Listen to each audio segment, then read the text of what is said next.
2008 वाले क्राइसिस आने वाले हैं और ऐसा मैं नहीं कह रहा हूँ, ऐसा कह रहे हैं फेड के बाहर देखिएगा फेड्स के पॉलिसी मेकर। और अगर वो खुद ऐसा कह रहे हैं और इस वीडियो में आपको जो भी लॉजिकल रीजन बताया जाएगा उससे आप खुद तय करिएगा कि क्या सिचुएशन सच में खराब हो रही है और आपको पता नहीं चल रही है, या आम जनता तक वो बात अभी तक पहुंच नहीं पाई है।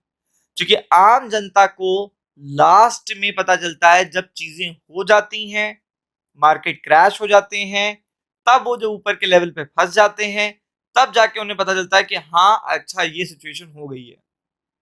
अब मैं आपको एक एक करके बताता हूँ, और ये मंडे के लिए अपकमिंग वीक के लिए सबसे खराब इंफॉर्मेशन है। इसलिए है क्योंकि आप ये समझिएगा, क्योंकि जितने दिन बीत रहे हैं स्टेट ऑफ हॉर्मुज बंद है, जितने दिन बीत रहे हैं इस पर्टिकुलर यूएस ईरान का समझौता नहीं हो रहा, उतने ज्यादा देखिएगा समय तक सब कंट्री को पेन होने वाला है।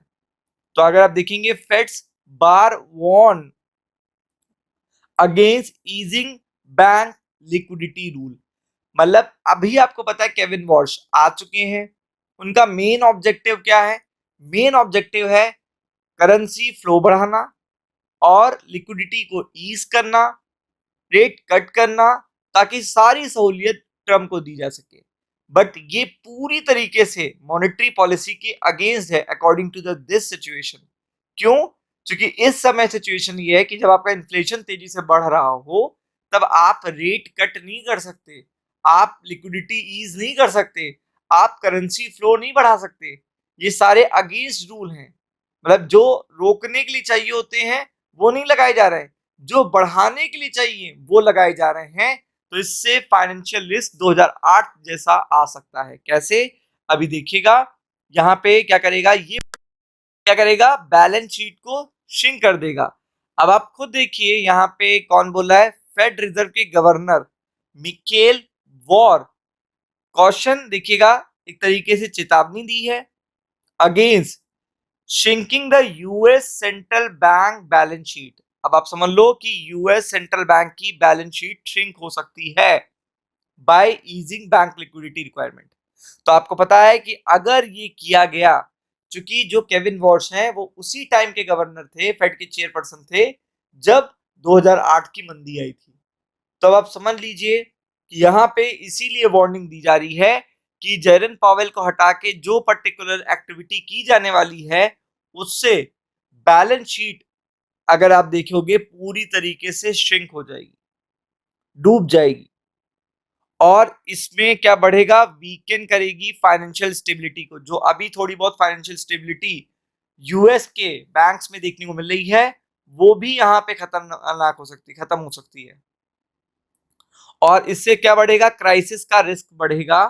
और रिमार्क करा है उन्होंने, डिबेट करा है फ्यूचर फेड पॉलिसी अंडर, देखिएगा केविन वॉश। तो केविन वॉश को लेकर सभी लोग क्या हो गए हैं, परेशान होना ऑलरेडी शुरू हो चुके हैं। क्योंकि सब जानते हैं केविन वॉश केवल वो चीज करेंगे जो ट्रम्प को पसंद है, rate cut, currency flow, printing of currency और increasing liquidity in the economy. और ये सारी जो सिचुएशन है वो इस समय के हिसाब से सबसे खराब है। तो एक बार जाके बॉन्ड मार्केट देख लेना, एक बार जाके बॉन्ड मार्केट देख लेना। आज के ये खुद बता रहे हैं कि आने वाले हफ्ते में देखिएगा कैसे मार्केट अचानक से आपको ट्रैप करके एकदम नीचे चला जाएगा। अब आप देख लीजिए यहाँ पे पूरी तरीके से बताया उन्होंने, कहा जो भी एफर्ट किए जा रहे हैं बैलेंस शीट को श्रिंक करने के लिए, तो आपको पता है ये पर्टिकुलर मूव क्या करेगा, पूरी तरीके से फाइनेंशियल स्टेबिलिटी को क्या करेगा, खत्म कर देगा। और रिस्क बढ़ा रहा है, वो भी हाइटेन रिस्क बढ़ा रहा है।